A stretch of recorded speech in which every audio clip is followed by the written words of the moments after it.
Sonidos de aves que te harían correr de miedo. Comenta cuál te dio más miedo. El cocuburra.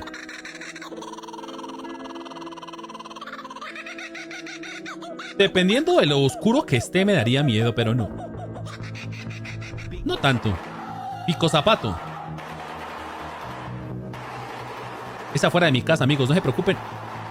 Estamos en Latinoamérica. Es normal. Pero está bonito. Y tiene como que la cara de zapato. Lindo. Sí. Lira soberbia.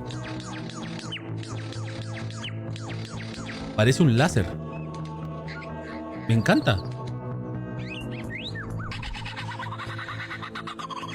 Bueno, dependiendo de la luz. Si está muy oscuro. El casuario. Eso es lo último que ves cuando ya vas con San Pedro.